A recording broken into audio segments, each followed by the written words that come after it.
What's going on, everybody? It's me, Ethan, here, reporting from my patio in Hollywood, California, and I just want to give a disclaimer to this episode. We share a meal while recording, and I thought it would be funny at the time. I thought it'd be cool, but quite frankly, this is one of the hardest episodes I had to sit through to edit.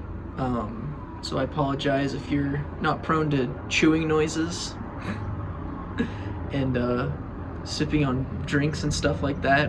We picked really horribly sounding foods to eat during recording this podcast, and if you can't listen, I understand. We promise not to do it next episode. But yeah, if you don't care about that stuff, please enjoy. Yeah, it's gross, and I'm sorry. Enjoy. Ethan, do you have a fork I could use? Jesus, Ethan. Are we sure this is chicken? Yes. I sure hope so. It's just such a weird, it's good. Mm. It's just, different. I've never actually had their strips before. Thank you, sir. Why did you guys decide to go with strips this time? Well, I'm not getting strips. He's got strips. I don't like fried chicken when there's bones in it. I agree It's with you. it's hard to eat. That's how you. That's what chicken is. Evelyn tells me that, you don't know how to eat chicken if you... If you don't eat it with bones. Yeah, but They she's give me this- but she gets it because she does the same thing I do, where we It's just get boneless. When I order fried chicken, they give me this big ball of chicken meat with bones in it. Yo. And I'm like, how do I eat around the bones? I feel like Just eat the bones. I'm scared of choking on the bones. I don't know. Is this open? Yeah. Welcome back to Stacked, everybody. Didn't see you there. Did not see you there because you're in the middle of the table right now. Yeah, we're back. We're back together. In Oh wait, person. you're already rolling. Yeah, we're rolling. Oh shit! Hi guys.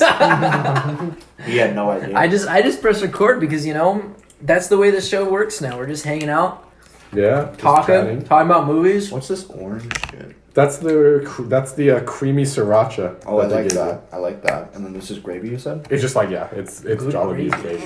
Hi everyone. For anyone who doesn't know, if we sound a little funny today, it's because we're actually all in the same room.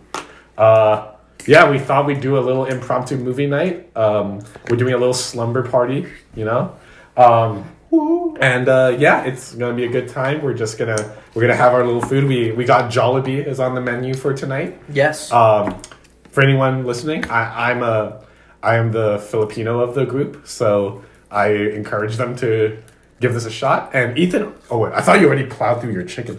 But yeah, reviews, gentlemen. This looks like fried. I haven't had the chicken yet. Fried shrimp, man. Yeah, It does look like shrimp. These strips look like tempura shrimp. yeah. I will say, for anyone listening, Jollibee is Filipino fast food, but it's heavily American inspired. So Brandon and Ethan are both having some fries with chicken tenders, or chicken strips, I should say. Mm-hmm. And I'm having my usual of 2 pieces of chicken with spaghetti. Look at that. Bam. That's a monster dish. Hell yeah. Leftovers? Man, Nah, I'm gonna plow through this. he's gonna plow through it. But yeah, so we're just gonna sit down together tonight and just have a little talk. Yeah. Whose idea was this week's topic? It was not me. It was me. Yeah. This is my idea. All right, so let's see. This is coming out next week. Which is a week late, right? Yeah. Mm. Well, Wait. the After Hours came out last week. Oh, yeah. I haven't edited it yet, but I'm going to do it tomorrow. Don't worry, I'm going to do it tomorrow. Yeah. So by the time this comes out, the movie will already be in theaters. Hooray. Hooray! It's 80 for Brady. We're celebrating this Yeah. episode. We're talking about old people movies. Movies about. Now I know there's some listeners who find this offensive. No. About fogies. They don't like it when I call them fogies. You can't stare me in the eye when you say that. I know. I'm not. You didn't have to say that because He's provoking me. I'm not provoking you. I know Brandon's an old soul at heart. Oh. See, he's jolly old. Jollibee. Jolly old Jollibee. Jolly old Jollibee. Where's my picks? Okay, there it is. Nobody look at my list. Everybody look at his list. Yeah, so just to celebrate old people going out and having fun, you know, we're going to be talking about the best movies about old people. Not necessarily having fun. They could be not having fun. Maybe having the most fun. They could be having the most fun. They could be seeing the Super Bowl with Tom Brady. No, we haven't. None of us seen it yet. We're all going to go out and see it sometime next week, I assume. I'm sure. Go to the girls' night out screenings. Yeah, did you notice? Okay, like on the AMC app, there's like girls' night out, then there's BFF night out, and there's date night out. Like there's all these different events for like the pre-screenings of this movie. But also, I've heard like, and I don't know if this is becoming a thing because we haven't been in movie theaters for a while, and everybody's just feeling extra grateful to go to like smaller movies in theaters. But like, people are enjoying this movie, and I'm worried because people are enjoying Megan. We all That's true. We all know how we feel about that. Watch January movies. Yeah. No, yeah, definitely. But it's a good sign. Yeah, it's like I'm happy theaters are doing okay. Hopefully, Yeah. But I wish they were doing better during award season, not January. Babylon, R.I.P. R.E.P. Babylon. So sad. Yeah, what is it with it? What's it with Babylon? No, just with Oh, Just people be seeing movies right now. I mean, that's Puss in good. Boots is like $10 million in its 5th week for release. Skinamarink doing great. Well, relative for their budget. Yeah. Avatar's doing great still. Yeah, they're still going strong. Where's that money? Minus my parents. Who hated Who it? hated Hate it. And I haven't told you this yet, Brandon, because I just found this out. They actually walked out of the movie. When Loak was talking to the whale, that's when they said, we're done. That's where you said we're in. Honestly, that yeah. was. I was like, I'm in. But, you know, I don't know. My parents hated the dialogue. That was their thing. It's James Cameron. And I'm like, I get that. And I try to tell them, it's like, it's simple story, simple dialogue, because it's a visual experience. Mhm. That's what you're going in for Avatar for, but they didn't even think the visuals were that great. See, I was talking to my coworkers who are like, I would say general moviegoers. Yeah. In terms of like what their tastes are. And I've heard mixed things. Some people have hated Skinamarink. They think it's like the worst thing that's ever happened. I get that, honestly. I can see why that wouldn't work for everyone. Yeah, I totally understand why people hate that movie, but I like it. They don't really like Megan either, which thankful. I'm Thankful. so thankful, that's sort of translating, and I think everybody's kind of hate watching it at this point. Yeah. Or just watching it for Because the it's meme. for its camp. Yeah. No. And then, but their biggest favorites are Puss in Boots: The Last Wish. Everybody, I think Everybody likes it. Yeah, everybody likes we're it. like, it's all right. It's good. Yeah, It's fine. even like even people who aren't the world's biggest fan of it, I haven't heard anyone like dislike it. But- like Every single person I've talked to has loved Avatar. Yeah. Every single one. They're like, either if it's just the visuals. I was in dispatch at Supreme Scream, and I was talking to one of my associates because I was off tower, and she was like, "You know what movie I really loved?" Because they all know I really like movies. I was like, "What?" And then she's like, "Avatar: The Way of Water." That movie made me ugly cry like I've never cried before in a movie, and I was like, "Oh, I know what you're talking about." Made me cry too. Yeah, and I was like, "Really?" And she's like, "Yeah, 3 or 4 times." wow. And I was like, whoa. And I was like, did you like the first one? And she was like, it's fine. But also, like, I bet because most of the people who work at, like, the ride as, like, first-time operators, because it's a starter, they're around the age when, like, they're probably, like, 4 or 5, maybe even not born when that movie came out, I That's swear. fucking crazy. Well, not born, but not cognizant to go to the movie. Friends work with like 7-year-olds. Damn, that's crazy. 13-year-olds were.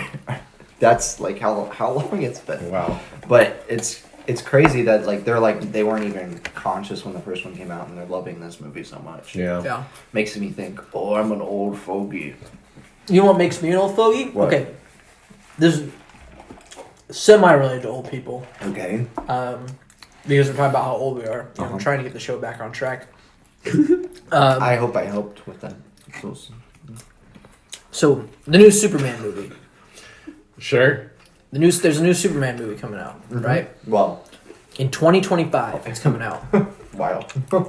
And they want the Superman in that movie to be 25 years old. Who is that? Who's gonna play him? I don't know, but the thing is, thinking about Superman being older than me when I go see the movie is really tripping me out. You mean younger than you? Oh yeah, younger. Sorry, having him be he's gonna be like a year or two. He's gonna be a year or two younger than me when I go see that movie. That is a little. And that's weird because like Superman, like when I was a kid, he's always a guy I look up to. Mm-hmm. You know, he's like he was a man. You know, but now I'm gonna be older than Superman, and that's weird, right? Maybe. He's gonna be a Gen Z Superman. This Superman, Krypton blew up in 2000 or 2001.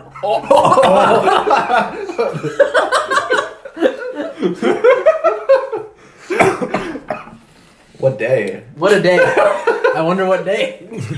The same day. The same day. America was changed forever. Okay, we need to start talking about this. We need to talk about old people movies. That's what this episode's about. We feel old. We feel old, and let's talk about movies where people are old. All right, what makes a quintessential old person movie? It's directed at a target audience that I think is like older. You know? Oh, no shit. Huh? No, these are for the kids. Because usually, I feel like it's a separate demographic that you're talking about when you're talking about these movies. Mm-hmm. Yeah. Like, whenever you market a superhero movie, you're not marketing it to 6-year-olds. You're marketing it to teenagers. Yeah, teenagers. Even their adults to take their kids to, you know? Mm-hmm. Same thing goes for, like, Transformers. Any action movie. And then you look at, like, art house and adult movies, and I'm like, I don't necessarily think... Because, like, when I think of what my grandparents like, or have liked in the past, right. I see that they mostly go towards...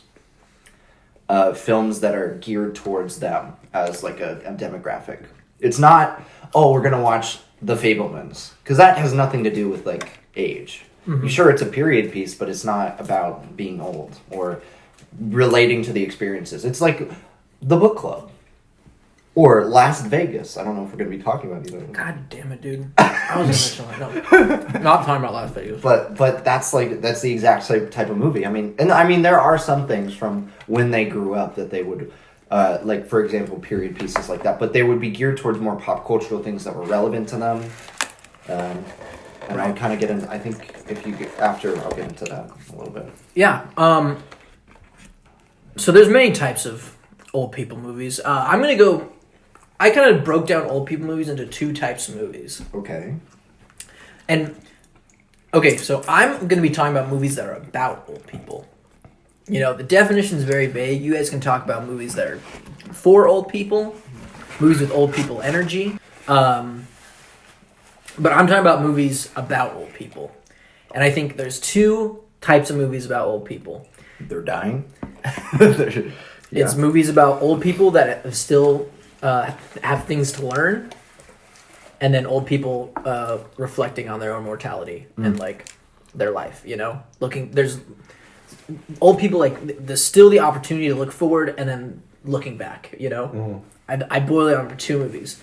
So the first one I want to talk about, because this goes back into your when you're talking about like old people movies are not, you know, they're not targeted for teenagers. This one is. Because it's a superhero movie about an old person. I'm talking about Logan.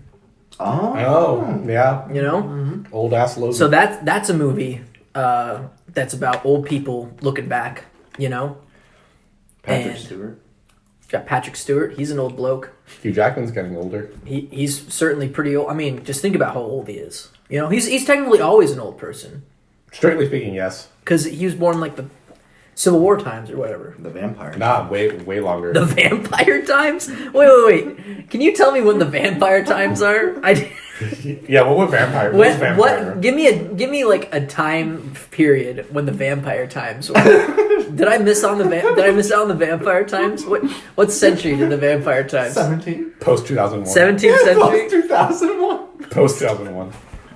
The vampire time. That reminds me of when our horror class teacher. Do you remember this? When he's like, "But there's monsters in the real world," and he flicks this. We saw this in the Foligno Theater, and there's a giant projection of Jeffrey Epstein's face, and then underneath it just said, "Vampires are real." And I was like, "Whoa!" Yeah, educated, tenured professor at Chapman University. You guys. Yep. That's when I knew I got my money's worth. You know, I was like, "Fuck, he's right. He's right. He's right. He bro. knows it. He's right. He's right." But yeah, I don't know. Very Logan. Cool. Logan's that's a good movie. You know, because it's about him. You know, a character who has never had to face his own mortality is finally facing it. You know, because the adamantium in his skeleton is finally poisoning him, and it's killing him slowly. You know, so he's got to look back on himself as like a being who's lived a long time, and who he's got to take care, who he's got to look out for and care for. But also, like, it's very much still the same. That's the same story as something like Patrick Stewart. Patrick Stewart is like going through like. I think he's going through like this dementia. Yeah, and that's a very interesting thing because I think if you're watching a movie about old people, that's a topic that I don't think they like to talk about. It's a sensitive thing, and it's surprising to see it take place in a superhero movie, nonetheless. Yeah, definitely. And I think it's very compellingly told because it's like they're two opposites of, or not even opposites. They're both confronting their own mortality and their guilt from the past, but they're also confronting that their near future is not positive, even though they're trying to embrace the idea that they're still alive and living their lives and stuff like that. What would we know about that? But I think they do a really good job, or James Mangold does a really good job at conveying it in a way that is grounded and realist and whatnot. And dealing with X-23 and like A daughter figure. Oh my. Okay. I think one of my all-time favorite tropes, I like never stop this trope, is old grizzled man and kid, and just that dynamic. I love it so much. Yeah. And I realized this when I started watching The Last of Us. I imagine. My God. I haven't watched it. Dude, you gotta watch I've only played the games, and I'm scared to start the show. Dude. But I've heard from even people who have not played the games at all, and people who have played all the games. Everyone's like, good, very, very well done, like translation of the original medium. I'm not attracted to cinematic games. I know. Where it's like you're playing a movie. Yeah. So I'm like, I'd rather just watch a movie instead of have to worry about playing it, Yeah. So I never played The Last of Us games, but this show is something special. Yeah. And that, I know everyone's talking about episode 3 of The Last of Us. Yeah. Holy shit. Okay, that's an old person episode. That's about old people. In the apocalypse. The apocalypse. And, oh my God, it was a piece of media that I needed, that came into my eyes when I needed it most. And anyways, yeah, I love old guy and kid. I just love it. Mandalorian, Lone Wolf and Cub. You heard it here Logan. first. Ethan likes old guys and kids. I mean, I'm not the old guy. So is that really wrong? Okay. Wait. Okay. Well, nice. That's a good start. I think Logan. Yeah. I remember when I first watched Logan too. That movie had an effect on me. It was one of like the first times I think a superhero movie at the time made me confront mortality. Yeah. Within a superhero thing, which is like kind of like, I mean, it's almost like needless to say, but like not something you imagine from superhero movies, especially considering like how easy it is within like the larger scope of all of their universes to backtrack on that. But then again, like, and funnily enough, he's back in Deadpool 3, supposedly. That's true. So And will he be old? I don't know what they're going to do. I don't think he's going to be. You think he's gonna be like Prime? Logan. Yeah, I think he's going to be Prime. I think he's going to wear that suit. From the end of the Wolverine. Yep, I think he's going to wear an updated version of it. Just a comic suit, and that's going to be cool. But yeah, seeing Logan for the first time, it's the same. Logan came out the same day the Nintendo Switch came out. I remember it because What a day. I came home with all my friends because we were going to go see Logan that night, and my Switch came in the mail. So I got to play Breath of the Wild for like an hour or so, and then we went to the theater and saw Logan. And that movie also came out a good period of my life because that was our senior year of high school. Mm-hmm. And I just remember relating to how tired Logan felt in that movie. You know? When he's like in the sink all beat up, like, coughing up blood and just like, I'm just like, I feel that, man. Like I had, like my senioritis is like personified by Logan. Yeah. I remember there were like 20 of us who worked at the theater. We all got the free tickets on like on a Thursday or Friday afternoon. And we all just went to the theater and we took them a whole row. Holy fuck. Yeah. And nobody was there. Nobody saw the movie. Lots of people saw it. No, Well, when not I was there. Not your theater. No. Anyways, all right, that's my first movie. Cool. Let's move on to another one. Chris, you got Yeah. one pulled up? I'm gonna throw in the one that that immediately came to mind when we came up with this idea, or when you came up with this idea, I should say. I'm picking my favorite old movie one of my favorite movies that revolves around a story of two old people. One of the best living directors in the world. We all love him. Yasujiro Ozu's Tokyo Story. Oh, He's living. Oh, sorry. Did I say living? Yeah. Sorry, I think he's dead. But okay, he's absolutely dead. he's definitely dead. Okay, yeah. He directed movies in the 20s. He's dead. Oh shit. Okay. Okay. So Tokyo Story. Ozu's coming out for one last movie. Yes. Okay. So Tokyo Story tells the story of Tokyo. Tokyo. So it tells the story of this elderly couple and their kind of like, shall I say, maybe turbulence, not the right word, but like complicated relationship that they have with their children. They're all grown up and like are navigating their way through adult life. And the movie, more than anything, does this really wonderful thing where it gives us a glimpse into the perspective of the story from the elders rather than the growing up kids. Oftentimes I feel like when you think of like a family movie like this, you know, it's probably told from the perspective of the children, and it's about like, oh, like them claiming their freedom and like, you know, still loving their family, but like, you know, kind of seizing their shot, you know, or something like that. Like, and which is great. I think that's a wonderful message. But what I think Tokyo Story does really well is it examines the kind of complex relationship that parents have with their children as they get older, and kind of like learning to let go and learning to, you know, like almost like become. This is like I honestly would say this is the ultimate empty nesters movie.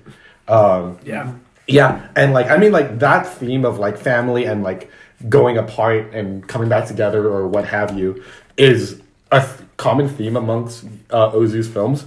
One of his most popular, I don't know if popular is the right word, but one of his most renowned films is Late Spring, which I haven't seen yet, but I've heard like it's that movie's a story about a young woman and her elderly father, and him kind of similarly learning to relinquish his control over her and like kind of allow her to seize her opportunity in life without him. Right. Which is like, I think it's a very complex emotional thing to do, and I think speaks very deeply to this movie, especially Tokyo Story does this thing where I think it speaks really deeply to like the wisdom that comes with age, as well as just like the kind of like third person perspective you have on like events in life because you have all this experience to draw from. Right. And yeah, so I think like this movie represents like elderly people really well, because I think it articulates something that doesn't get talked about often in in the medium. Yeah, I mean, Brandon, you love Tokyo Story, and Ethan, you do too. Tokyo You guys Story. both love it. This is probably still my favorite Ozu movie I've seen. One of the best I think- remakes ever made Is it a remake? This is a remake. of an American movie. No Is way. it really? Yes, Is the American movie any good? it's okay. Okay. I like it. Is it even close to Tokyo Story in quality? It's just as sad. Oh, that's important. But that doesn't mean I think the characters are more well written. Right. It's a movie from 1935 called Make Way for Tomorrow. Oh, that's a good title. Yeah, which is essentially it's like same situation with the 4 kids. Yeah. Instead it's 5. Mm. So there's one more kid, and each of the kids has a different perspective on how to handle the parents and whatnot. What are you smiling for?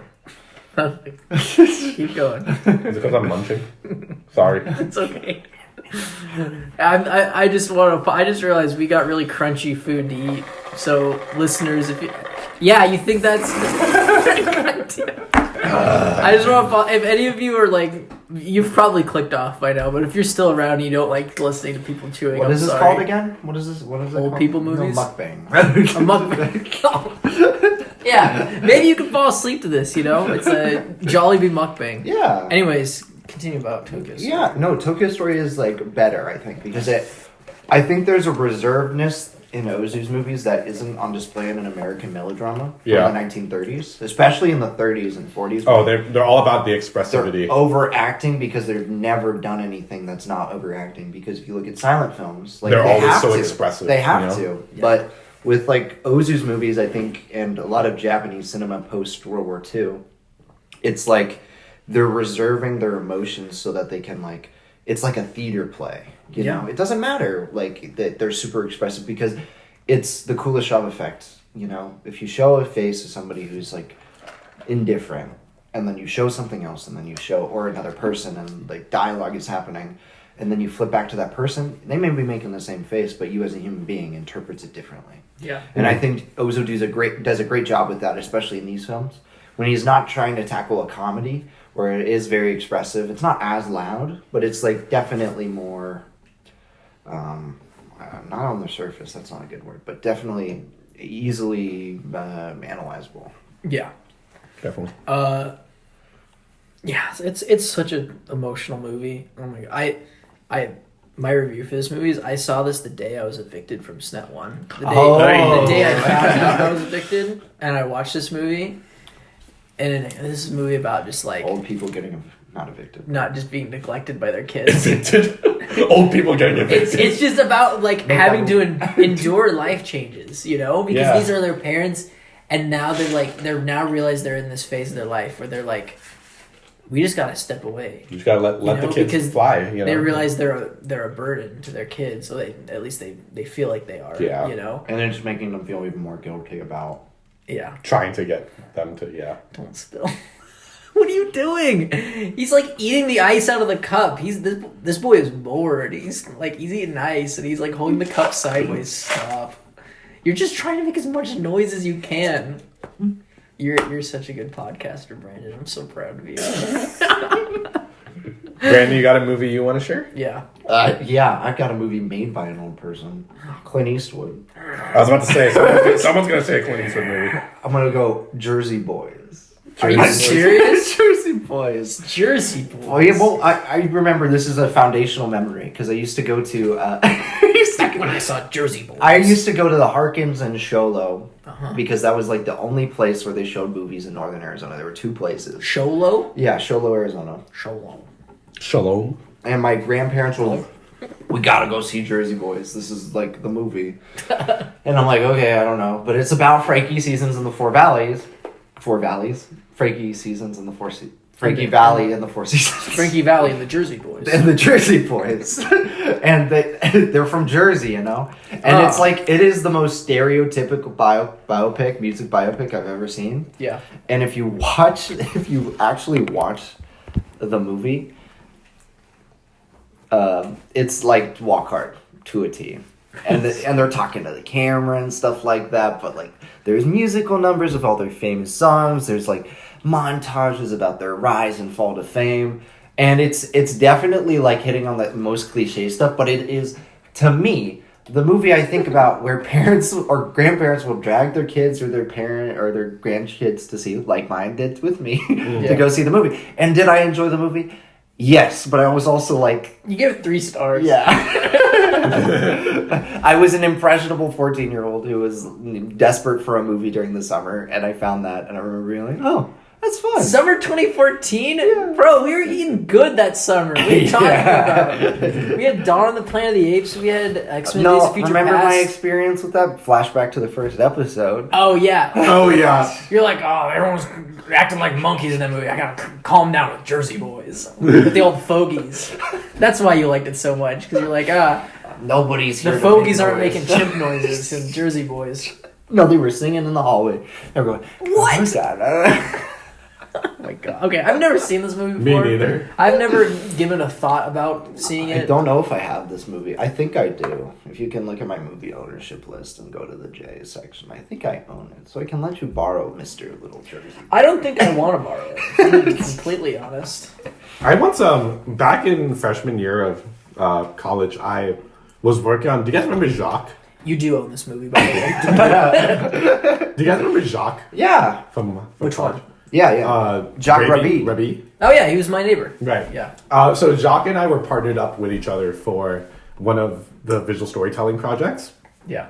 And in this film, we had to cast this actor, and Jacques got this actor named Keith, who plays Jersey Boys on Broadway. Oh. Oh really? He plays one of the Jersey Boys. that is my only, because I remember I shook his hand and he was like, I asked him like, oh, like, you know, like what have you been up to, blah blah blah. And he's like, well, I'm in this like stage show back in New York called Jersey Boys, and I was like, cool.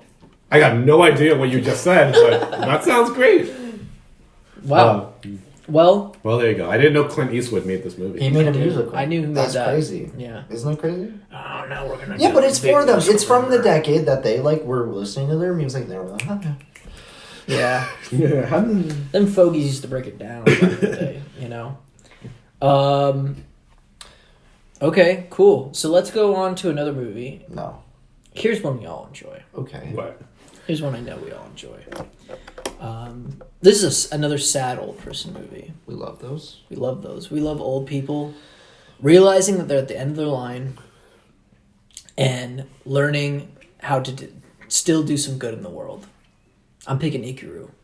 Oh. Nice. Very Yeah. nice. And Brandon, you can talk about a little comparison piece because you actually went and saw Living. I'm shocked you didn't like it. Everyone I've talked to has loved the movie.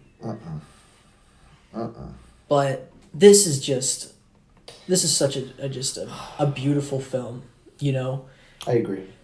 It's about a man who has, what kind of cancer does he have? I have it I here. actually don't remember. Like, I don't remember the specific type. I don't remember. Yeah, he does have cancer, though. Yeah. But it's such a simple story. It's so beautiful in its simplicity. Yeah. It's a man, he has cancer, and he realizes what he wants to do on his last days on Earth is build a playground for kids. Right. And It's so he's beautiful. like, I just making way for tomorrow. make way for tomorrow, making way for the kids to be happy, and oh my god, just Takashi Shimura. He is one of the greats. One of the greats, yeah. One of the absolute greats. One of my favorites.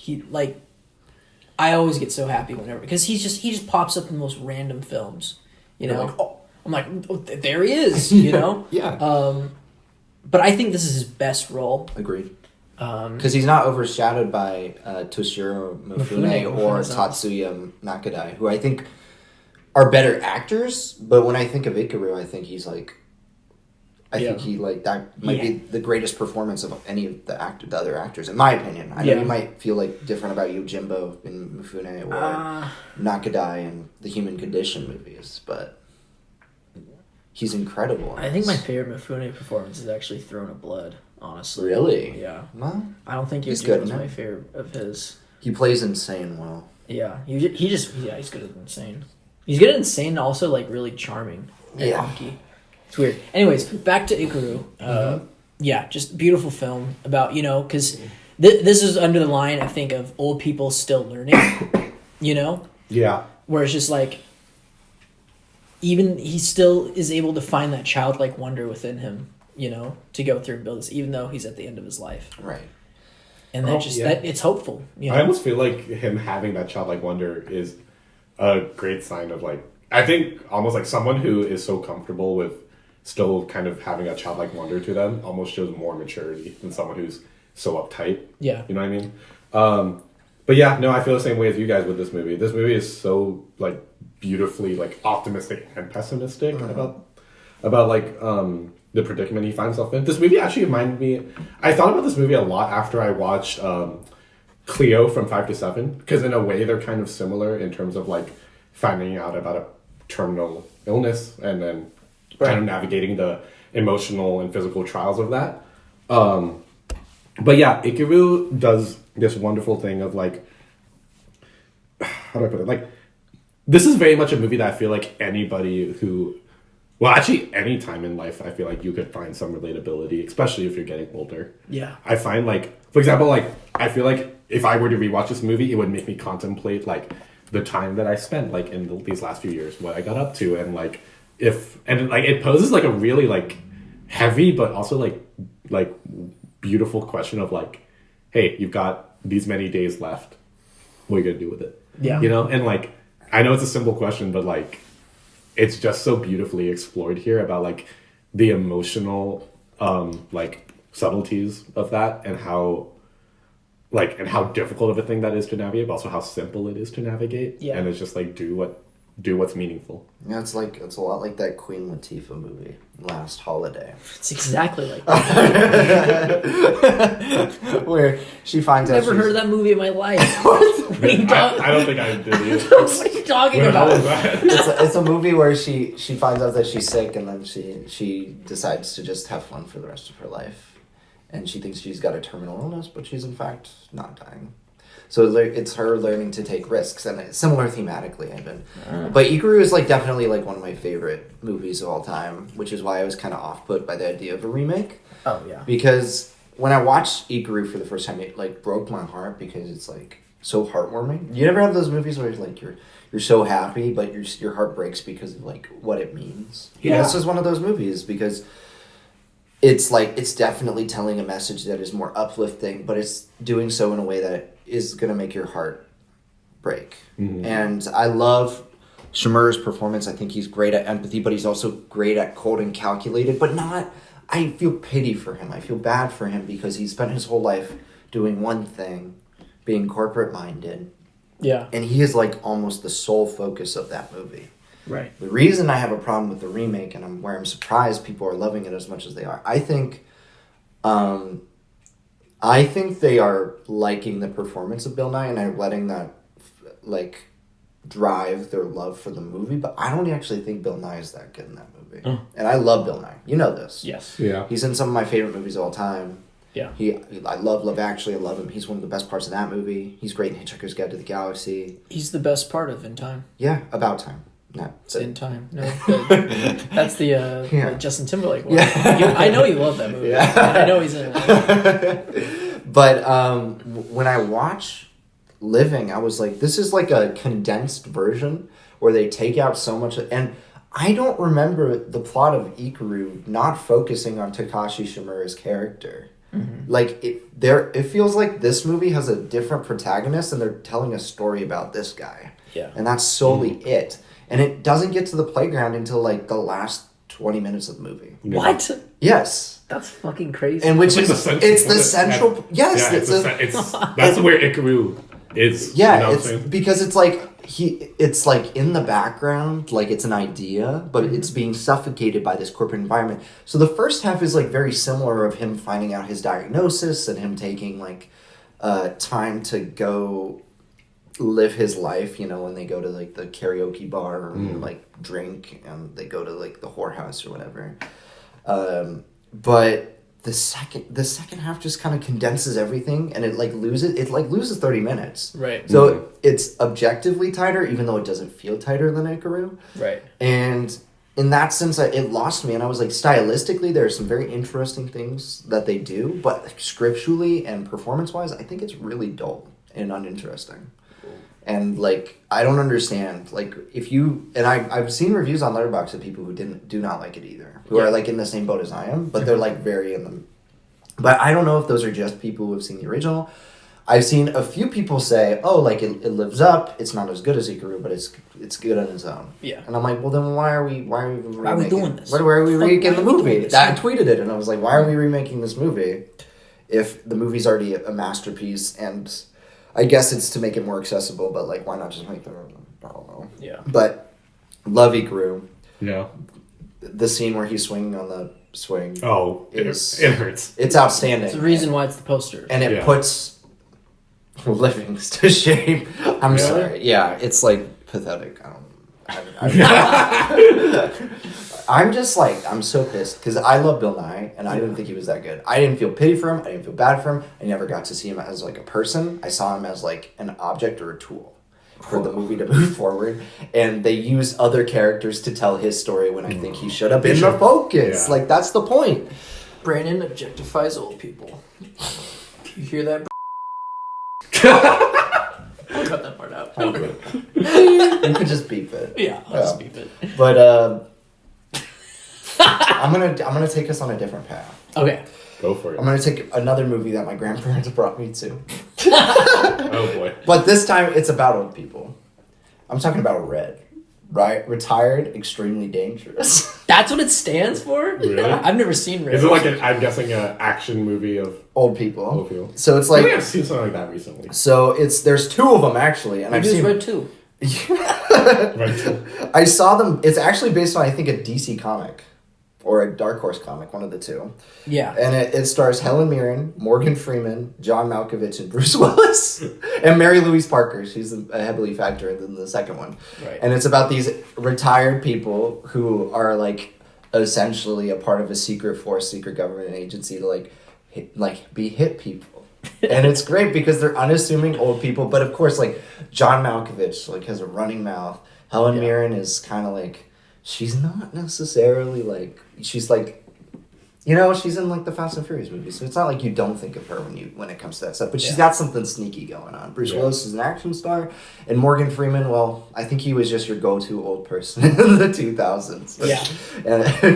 Yeah. So it's a very fun movie. Now I haven't watched these movies in years, so I can't speak for their quality. I think I gave both a 3 and a 2.5. You can check. I'm gonna fact check it. But I remember enjoying them and thinking, okay, so this is a movie that's aimed at old people, that's about old people, and that old people went out to see because it was directed at them. And I think it's a fun movie. And I've forgotten the time because the 2 of those actors are not really acting anymore. Actually, 3 of those actors aren't really acting anymore. Morgan Freeman's acting. Yeah, did you see that trailer for the Zach Braff movie he's in? I saw the trailer. Is that the Florence Pugh? Yeah. All right, I gotta bring up some fact checking. So you did give Red 3 stars. Red 2? You gave Red 2 stars. I was either 2.5 or 2. That's what I knew. So good thing we have a fact checker here today. You know. But like, what do you think of that idea as a concept? Retired, extremely dangerous. It's kind of it kind of feels like it sounds to me like a spin-off of Expendables. You know what I mean? Did Expendables come out first? Let's see. I think it did. I think it did. But I think this is better than the Expendables. All Because three? they tried definitely the third one. Yeah. And maybe the second one, but the first one I enjoy because I remember it was like one of the first rated R action movies my dad showed me. Like I searched Die Hard and RoboCop on my own. I found those, and, you know. Yeah. But Expendables, I remember my dad going, "Don't tell your mom," essentially. Yeah. And then my mom found out, and she was like, "What the?" And he was like, "It's too late." Dude, I still remember a piece of trivia that I always found interesting about the Expendables movies is that it came out the same year as Red. Oh, really? They were for old people action movies. What happened? What happened to that genre? They tried to get Jackie Chan for one of them, but they couldn't work out a deal with him. Have you seen? There's a trailer that's playing right now. It's an action comedy starring Toni Collette. I saw it at Knock at the Cabin. It's called Mafia Mama. It's about a suburban mom whose grandpa or father or uncle or something gets killed, and then they invite her to the wedding, and she's like, "Yeah, I'll go." She's like, free trip to Italy or whatever. It's all inclusive. And in the will, the guy's like, "You're gonna become the godfather of our mafia," essentially. It's an action comedy. That's kind of fun. That's a fun idea, and she's getting up there. She's getting older, 50s, right? These Expendables movies are so weird. I've never seen a single one. They're not. That Harrison Ford's in the third one. Yeah. Oh yeah, I forgot about that. Schwarzenegger. I know the third one's they're making a fourth one. Maybe it'll tie in with Rush Hour 4. And they were gonna make Expendables, which is the girl version, but they stopped because Expendables 3 made nothing. Yeah, so they switched to 80 for Brady instead. Also, it's a spiritual successor. Because the Expendables first one, the cast is not like it's big, but it's not big. But Expendables 2, great cast, huge cast. And then Expendables 3 is like they got rid of like some of the big name stars and they brought in like young people, B or C listers. And then they were like, we got Wesley Snipes. And you're like, oh, Harrison Ford? Okay. Yeah. I guarantee you, if they brought in Jackie Chan, they would have made their money. Right. But then they were like Scott Eastwood, and we're like, what the fuck? Kelsey Grammer in the Kelsey Grammer. Kelsey Grammer. Yeah, he's in it. Got Frasier up in this bitch. All right, cool. Red. Yeah, I've never seen it. Never seen it either. Would you? Would I? I'd be interested. Since it's based off a comic, I'd probably watch it. You know, because I want to see all the movies based off a comic. Want me to hit one? Yeah. Hit one? All right. I'm gonna do my unconventional choice. Well, not that unconventional. I'm picking Rob Reiner's The Bucket List. You guys ever seen The Bucket List? What the fuck? The No. Bucket List. You've never heard of it? Oh, come on. I think I've heard of it when we did that class on Old people movies? Industry Insiders. Oh, for Castle Rock. We it was watched one of their all the last Castle movie. Rock movies. Yeah. It was and one of their last. I remember seeing that. I was like, The Bucket List. Yeah, Tell me about so The Bucket List. this movie My dad loves this movie. It is a fun movie. I don't love it, but it's alright. It's It was always on TV when I was growing up. It just does feel like a TV movie. Yeah. Okay, so The Bucket List tells the story of Edward and Carter, played by Jack and Nicholson. Jack and Morgan Freeman. They're brothers. Jack the Freeman Nicholson and brothers. Morgan Freeman. This was one of Jack Nicholson's last movies. But it was Jack Freeman's first movie. Yeah. I haven't seen him since. First and last. One and done. Okay, so this movie tells the story of Jack Nicholson, who is this big-time billionaire, and his working-class mechanic, according to Letterboxd, Carter Chambers. They're very different people, but they have one thing in common, which is to do a shitload of stuff before they die. Because they are aging, and they just want to seize the moment. Yeah, there's a lot of fun bits in here. This movie is, in a weird way, kind of structured like a Family Guy episode, where it's like they just do a bunch of these bits. Yeah. And they'll be like, oh, like what's something you want to do next? Skydiving. Bang, skydiving scene. Back to the bathtub. Yeah. So it's like, yeah, and then so they'll do a lot of that, but at the same time, there is like, in a weird way, this movie reminds me a bit like oh my god, what's the name of this original movie? The Untouchables, Yes. aka The Upside. The Upside 2. The Upside 2, which We is coming soon. fucking did that. We did. Yeah. We talked about the Upside last proper episode.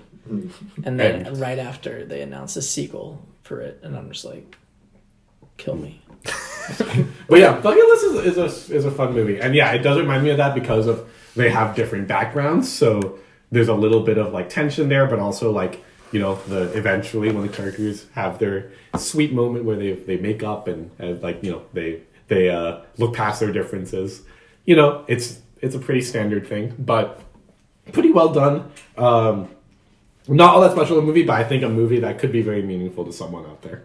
Absolutely. An old person, probably. More than likely. More than likely. I love Rob Reiner. He's a great director. What has he made recently? Let me have a look I here. don't know. Nothing. He made The Bucket List. He hasn't really made much in a while. Let's see. His last movie was Shock and Awe.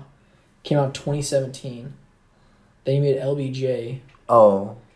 Being Charlie. What? I've heard of And that. So It Goes. What the hell is the magic of Belle Isle? No idea. Flipped. Is that... Wait. The Bucket List. Rumor has it. And then The Bucket List. Yeah, when I think about The Bucket List, I think of it being on TV all the time and always catching the ending. My dad really liked it. He bought it on DVD immediately after he saw it. Because it was like a movie that I think... I don't know. All my family is a family of old souls, I suppose. That's where I get it from. Yeah. And That makes sense. Yep. And yep. And I remember him watching it and just being like entertained by it, and like it's super fun to see all like their antics because they're doing things that old people would normally do. That's a genre of film. Old people, like, I had a film on my like honorable mentions essentially that was Going in Style, which is the Morgan Freeman. Going in Style. Michael Caine. And, Morgan Freeman loves these kind and of... Alan Arkin. He's like, oh, I'm an old person not doing old person things, you know? There's like that. It's just a different genre, you know? But Bucket List is one of those things because like there's a scene in it where they're race car driving, hiking mountains and stuff like that. You're not supposed to be doing that if you're like 80 years old. So I think it's kind of like a wish fulfillment. For those who can't get out, they can only get to a theater or their couches. Barely even to their couches. Old people. Am I right? All right, that's cool. It's a cool pick. You know, we haven't really talked about a movie. Well, okay, we got 2 in a row. Old people doing things that they wouldn't typically do because they're old. Can I throw in another movie? Yeah. That about old people not doing things that. Yeah, let's get all these guys out. Let's just get these through. You guys seen I haven't seen this movie, so I want to ask you guys about this because you might have. Angelica's seen this movie. She told me a bit about it. It was the first rated R movie she ever saw. Get your. That's your first rated movie. Excuse me. I'm talking about Jackass Presents Bad Grandpa. Have you guys seen Bad Grandpa? I have not seen Bad Grandpa. You have. I do not like it. I mean, it doesn't seem very good, but it's not very good. Bad Grandpa. Why is it so bad? Does it have any interesting insights about aging? I think, honestly, and you guys might disagree with me on this, but I think the worst part of the Jackass movies is the Irving Dishman, old people bits. Really? They were funny in the first one, but then after, when it became a full movie, that's when I was like, okay. Yeah, I think they're mildly funny. Yeah, like in Jackass Forever. There's one. There's that one where he's in the store and then they have someone fall from a. That might be the best one. I think but that's because they don't have to they do it. It's like when an internet celebrity who's not known goes on the street and talks to random people. And then they get famous, and then it's like, okay, so there's no surprise or anything because everybody knows they're playing a prank. Yeah. So it's the same thing because everybody obviously in the age of the internet knows oh, that's a prank, especially if Jackass is so widespread. Yeah. Which is, but it's there are moments, in 2013 when it came out, there was a few moments that were funny in it, but I think it's the worst Jackass movie. I'm not surprised at all. But it looks pretty heinous. You're right. It does do things. Even though he's not really an old person, they do things that would be bad. But it's more focused on the kid, and it kind of has a narrative, if I'm remembering correctly. That's nice. It's not just bits. So it's like a docudrama, but it's a docu-comedy. It's kind of like a. I mean, that's kind of what Jackass is in a way. It's there's an actual story, and these are characters. But what is a story though? Is story not just a succession of? Oh shit! Oh man! All right, we're going down the rabbit hole with that one. Old Man and the Gun is the only other one, but that's more of a drama. Is that your next pick? No, I think that's a good one. I forgot about that one. I think Brandon's pick is the Mule. No more Clint Eastwood. Daddy doesn't want. No. Mm-mm. Well, what's your next one? I'm picking an Ingmar Bergman movie. Wild Strawberries. Yep. Yeah, that's a good one. Outstanding. Damn, you got that quick. I've listened to one. Which one? I mean, a lot of his Persona. Are about old people. Yeah, no, a lot of them are about either aging or dying or just divorce, and those 3 concepts are very intrinsic to being 50-year-old plus, and that's I guess what we consider old. Sorry, mom and dad. I would say above 25 is old. My back hurts. Oh, yeah, I hit my head. Oh, but I think Wild Strawberries is a different kind of aging. Because with a lot of the ones we've talked about, they're limited by their physical abilities. Yeah. Because of their age, and you see these. Whereas, the only one that we talked about so far would probably be Logan, that actually confronts the idea of a mental incapacitation. Yeah. Because Wild Strawberries is about a man who is essentially his car breaks down or something, or he makes a stop at this local place when he's going to give a speech about his life achievements, and he's just running into and talking to people in this little countryside in Sweden or in the Nordic North, because I know he's Swedish, but he doesn't always make Swedish movies. It's like Buñuel. He doesn't always make Spanish movies. He makes French movies. Right. And so when I look at this movie, I'm super fascinated to explore how he goes about talking with younger people and adapting to his old age and reconciling with his past, because there are a lot of things, because it's about his achievements in life, and you think about his personal achievements, you think about how he's aged as a person, and there's a lot of reflecting going on, but that also changes him as a person, because some old people, especially this guy, I think early in the movie, can be a little bit curmudgeon-y. A Man Called Ove, if we're talking about that movie maybe. Some old people. Yeah, and then they become in their old age enlightened. I remember my grandpa, for example. He became more enlightened with age at times because I feel like it's this. You know, there's a part when you become jaded and cynical. Yeah. In your like 60s or 70s, I think about the world, and then I think once you get so close to the idea, you're like, why am I being so like this way? And when you're speaking to young people or you're speaking to people who remind you of your past and are able to allow you to reflect and understand the changes you've gone through. Yeah. That allows you to change as a person for the better, even and at the end of life. Maybe it's that last breath of hope and optimism, but I think it's extremely powerful. And it's not the most boring movie. I just think it's a slice of life, of somebody's life. It's beautiful. I loved how they played into memory in this movie. Oh, I thought the way camera tricks with that. I thought the way Bergman used the camera for memory to convey memory was awesome. There's like freeze frames and like people walking into frames, right? And just the way the frame. Not even that, but the way he presents subjectivity through memory. I remember when he's like thinking about intense moments in his life. It's like clearly through like lighting and like set design. Mm-hmm. It's like this is not how it. You can tell like this is not how it looked, but this is how it perceived to him. Or it's like sharp, and like but in a fantastical way. Or it's like when you like, it's a trope in movies and TV for kids usually, but it's like when you. Sorry, Bigfoot ran by. There's someone above us. My neighbors are so noisy. They were fighting the other day. It's crazy. Dad almost kicked his son out of the apartment. Oh. Yeah. Oh. Because he was like, if you go hang out with your friends, you can't come back here. Don't even think about coming back. Anyways. Old people, right? It's like it's like Cloudy. With a chance of meatballs. No. It's like and it's like where they play the harp and it's like and it's like ooh. Oh yeah. I remember like it was yesterday. And it's like the waves. And then, but then like the outside of the frame is like coated in like ice or like is very foggy and out of focus. Oh, and that's then, cool. And then like the main central image is like it's like you're watching it on an old TV or in a video with like a filter on it. Video with a filter on it? Yeah, like a Snapchat or something. Oh, it's just like I'm watching this through a Snapchat filter. This is cool. No, I know what you mean. You think Bergman was like that? He was like, it's like, Snapchat. I'm going to make this like a Snapchat filter. What an idiot. He made good movies, though. He made so many good movies. But like, it's great about mortality. Very beautiful. Yeah.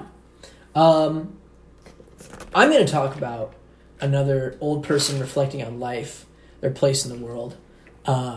You haven't seen this movie because you're racist. I'm pointing at Brandon.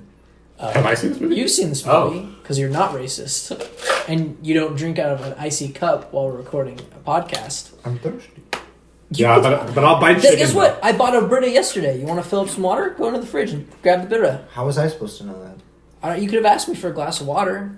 You're my guest here in this apartment. You could be like, hey, Ethan, can I ask you for a glass of water? Ethan, can I sleep in your bed tonight? No.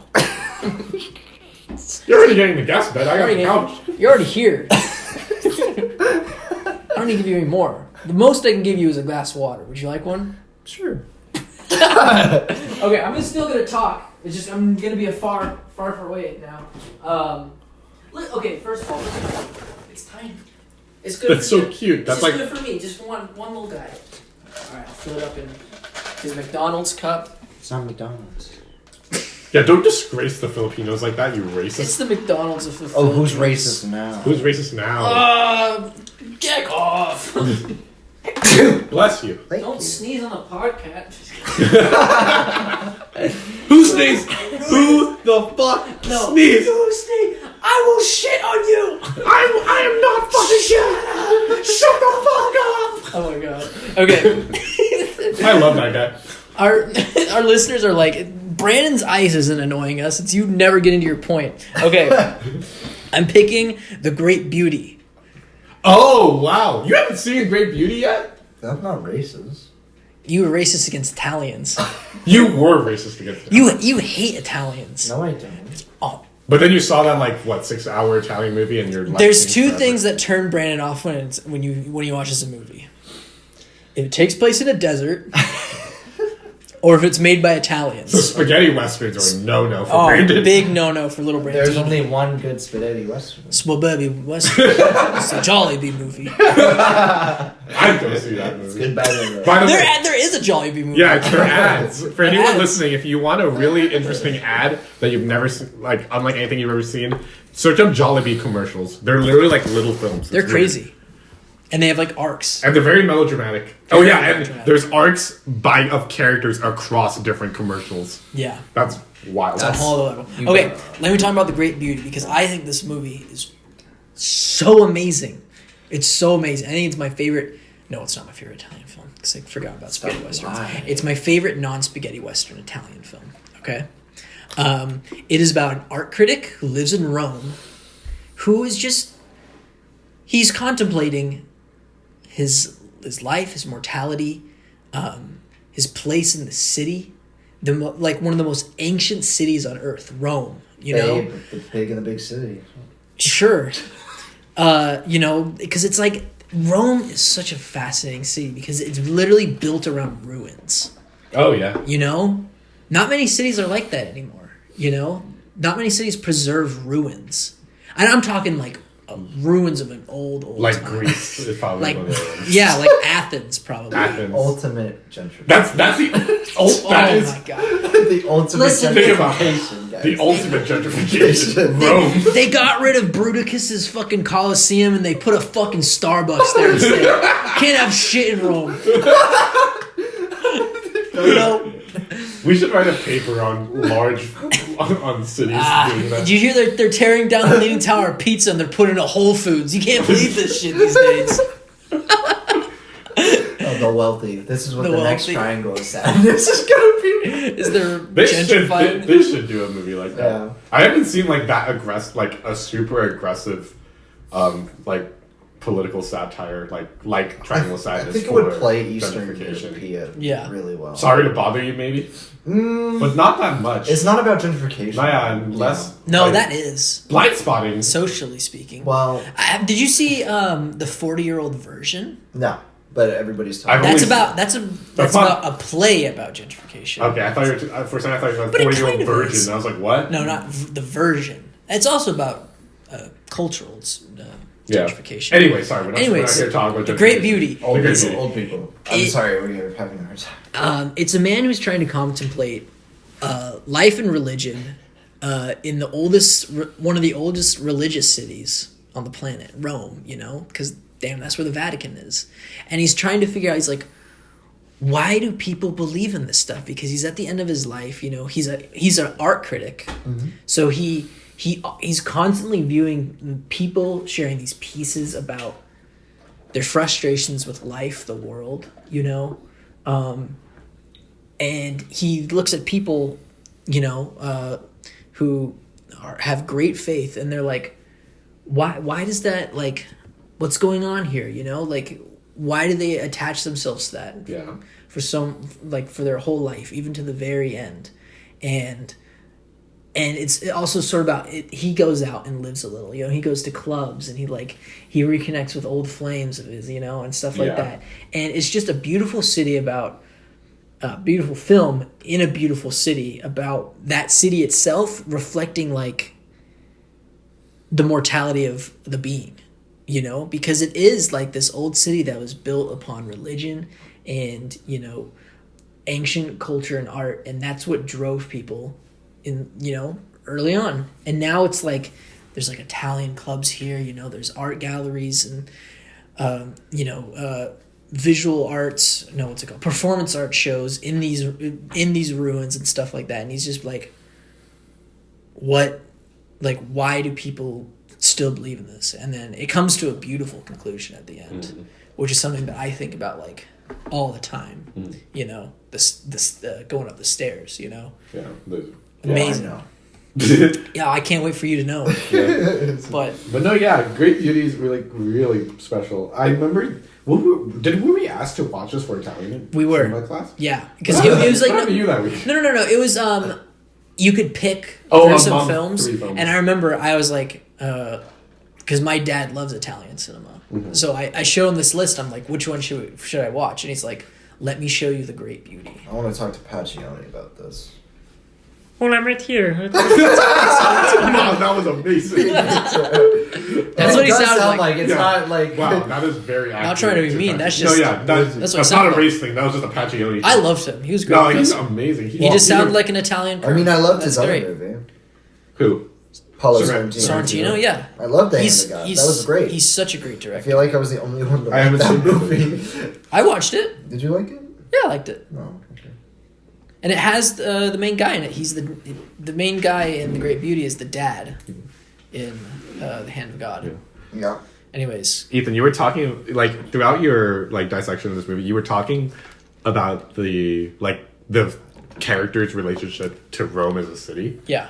And I actually never really like that was definitely a part of the film, but it wasn't like something that I focused too deeply on. Mm-hmm. In my case, I thought it was more interesting from for like in the sense of watching this person who like has lived this very lavish and debaucherous kind of like lifestyle. Yeah. Kind of like be confronted by like well, okay, there's an inciting incident where like he confronts something from his past, but in the larger context of the story, like he goes through this journey of like rediscovering. I feel like his like he kind of does. It's almost like a theme across these like many of these old people films that we've just been talking about, where there's always a bit where the character reconsolidates the way they feel about their life. Yeah. And I think that definitely ties into your analysis of Rome, and maybe like how that city, and like the story of that city almost parallels this character, you know? But I put this with that's a good way Ikaru. to- I put this with Ikaru because it is an old person who's still learning. You know? That's true, because this person goes through a transformative. Because he thing. transform, because he starts out the movie, he's like, why, like, what is it with, like, human behavior, you know, when it comes to art, when it comes to faith? He's like, he can't, he won't put up with that, how absurd it is. He's very much like a pragmatic logic kind of guy. Because he's a critic. Numbers guy. He's an analysis, you know, he analyzes art. Opposite of Bardo. And he's trying to analyze the art that is the human condition and life. Yeah. And, you That's know, what I like. And it's like, I love that by the end it's like it's almost like a trope, but it's like the character goes from overthinking Yeah. to allowing themselves to feel to feel. I rather don't than know to what think. the thing was about that class. Why did I take that? It was compulsory. Because we were all taking it. Yeah, we were it's really because we needed. I remember to, we convinced you because we're like, all right, we got to take this. Because it was for. It was for because World we Series, needed right? to we needed to fulfill that credit But I before did a lot. 445, which we want to do next semester. So we just had to take Italian cinema at that point. Just like, man, like all the films in that class, with the exception of Fistful of Dollars. Yeah, I wasn't too big on Did you watch Reality? No. That one was good. See, I missed the See, good you ones. didn't watch the good ones. That's your fault. That's an accident. How was I supposed to know? Yeah. Everybody says The Conformist is good. Do you remember, It was like- No, I didn't. Do you remember the seduction of Mimi? Yeah, I hated that that. movie sucked. Okay. What was The Man Who Will Come or whatever? I think that's just Oh what yeah, it's the called. man who will come. All right, let me break down the best ones that we watched. I have a list of all. Okay, so this movie Reality was good. I only had 8 movies Fistful on of Dollars. that. Yeah, but that's like Did you watch La Strada? no, Did you watch? Wait, did you guys watch 8.5 for that class? no. I- But I'd seen it. But I'm not a big fan of it. Mama Roma? I'm not that Did big you on. watch Mama I don't Roma? like Fellini that much. I hope that's not too hot of a No. take. But I feel like a lot of people don't like Fellini. No, I didn't watch that one. You didn't watch Divorce Italian Style? That movie was funny. See, I saw all these, I saw this. and these all turned me off. See, you watched all the bad ones. I didn't bro. know. How was I supposed to? Was this the one with the? This was the first one we watched. And that was the hardest one to find. That was. I remember we had to go to like a Okay. pirated website to watch that movie because our professor was like, "Oh, nobody has this movie. It doesn't." We thought it was like, "Oh, like it was the wrong movie." But wait, Yeah. weren't we like one of the first like 20 people on Letterboxd to log it? Oh yeah, let's Yeah. I see. feel like it I doesn't- remember we were Only 24 people have logged this movie. And most of them are from our class, I assume. I think it's 2018, 2019. Yeah, It's the the best. I remember the best sisters were there. This Yeah. is absolutely. Samantha Young. Yeah. This is probably the rarest Mason. film credit you will ever have. Yeah. That isn't like a student film or a short film. That is no offense, an actual like movie. Right. Because everybody starts somewhere, but like an actual feature length studio movie, like it's the hardest thing to find. This ain't Yeah. Finding Jesus. Yeah, this ain't Buddy Bot. Those are hard to find in general. Yeah, no, yeah. Fuck you, buddy. I like that movie. Hey, you worked on that project too? Yeah. And Not you? I worked on it, and I didn't give everybody COVID. I just wanted to Yeah, Joey. if someone tells you about the production of Buddy Bot and how there was a COVID outbreak. All right, sorry about that. I had to stop my rant, and I just want to apologize to the crew of Buddy Bot, even though I didn't give everybody COVID. I just want to say that. All right, I didn't do it. Everyone thought it was me, but it wasn't, and I swear this on my life. Okay, but anyways, that's The Great Beauty. Anybody got any other movies you want to throw in? We're wrapping up here. Yeah, We're like at I a can little throw- over an hour. I'll do some quick honorable mentions. Yeah, let's do some. Okay, number one, X. I've never seen that. I've never seen what they do in that movie. Oh my God, you're right. X, good old person movie. I'm glad they didn't see it. The Farewell. That's a Oh good one. yeah. And another one is Brandon seen this. I don't think Ethan has. Danny DeVito's directorial debut, Curmudgeons. It's a short film, but there you It's go. on Letterboxd. It is on Letterboxd. And so there them's you the go. rules. If it's on Letterboxd. It counts. Yeah, that's a great short film. I really like that one. All right. Any honorable mentions, guys? No, wait. I had one. This is an old director. It's like one of those semi-autobiographical movies about themselves. It is Pain and Glory. Oh yeah. That movie is good. Oh Yeah. my God. With the Antonio outshowing of Banderas. the old person. Yeah. I have On Golden Pond again. God damn it. It's just Henry Fonda, Katharine Hepburn. You know, they're old. And there are. Amore, the Michael Haneke movie from 2012. Oh yeah. Yeah, it's just about like an elderly couple on one of their last days, and it's so sad. So sad. Harold and Maude. Harold and Kumar. Well. Harold and Maude looking back on life and romance and looking forward to mortality and death in the most happy way possible. Can't go without saying Curious Case of Benjamin Button. Of course. Someone had to bring up like. That's true. Okay, He's old at the beginning, he's old at the end, but in two different ways. you have this thing where you like movies where like characters get older, get aged up, aged down, or like some fun twist. I like, Like you like Benjamin Button, you like Big. You also like Jack. but I also like it when it Who happens. doesn't like Big? Though? I like it when it happens really slowly too, where it's like, So Benjamin Button.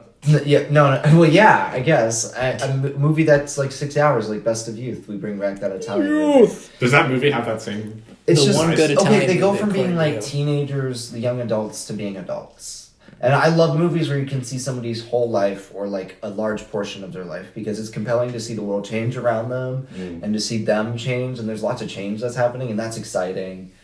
And aging is really interesting to me as a concept. I'd throw in Royal Tenenbaums as well. That is kind of an old. I have movie. one more, and Okay. I don't think either of you have seen it. I caught it on Shudder when I had a free trial for a week, and I watched a bunch of their horror movies, but one of them stuck out. It was a unreleased experimental film from George Romero called The Amusement Park. Is that where his like head is a carousel? Yeah, on the poster. Ugh. Yeah. It's not that. It doesn't actually. It's just an old guy who's walking through a park, and he's dealing with elder abuse and people like making fun of him while he's also unable to participate in any of the attractions. Is like uncomfortable with all the loud noise going out. So it really puts you in the head of an old person, and it's psychological exploration. It's so different because I feel like every movie we've talked about, to a certain extent, has like a bittersweet or sweet message about getting old. Yeah. But this is like the darkest, like saddest one. Ugh. Because it's like, oh, like this is what happens when you grow old and it's so sad and there's not a lot of good, you know? The rest are like, oh, like coming to terms with mortality and like, okay, it's good to die or It's good to die. good to pass on what Great to die. to pass on what could be, what the future, what could be in the future. And I think that's really good. That is really good. But then it's like a complete opposite juxtaposition, which is also really good. So we like that. We do like that. All right. Well, those are our picks, and I think I think to end off this show, I'm gonna introduce a new way to end it. What did we learn? What did we learn this episode? Okay. Okay, I thought it was Okay. Wait. Tell me one thing you learned this episode. It could be about anything. Learned. What did you learn this episode? Not to touch Literally the phone. anything. I'll share my first thing that I learned this episode. I learned that the Expendables and Red came out the same year. They both came out in 2010. That's what I learned. I learned. What'd you learn? This is a terrible idea. I'm just kidding. This is a great idea. What'd you learn? I learned not to touch the phone when it's recording. Oh, Okay, yeah. that counts. That happened during And the I episode. learned that what's been going on in Italy is gentrification. We need to stop it right now. Yeah. Stop building over all the ruins. Actually, never tear down a building ever again. Just move. You've got space. Just move. Get out. What'd you learn, Chris? What'd you learn this episode? You telling me you learned nothing? You knew everything. I knew all of it. Why? Predetermined? What do you think? He's somewhat of a fatalist. Alright, he didn't learn shit. If you learned anything, let us know in the comments. What'd you learn this episode? It could have been something you learned while listening to this episode. It doesn't have to be about this episode. I mean, in old age. You could be like scrolling on the internet and be like, hey, I learned this while listening. You know? Yeah. It doesn't have to do the episode. Just tell me, what did you learn? And if you didn't, R.I.P. man. Because I feel like, old people movies, they're all about learning something. Well, that's every movie, really. Shit. And that's why we record this podcast. Let's go. Jeez, brother, come here.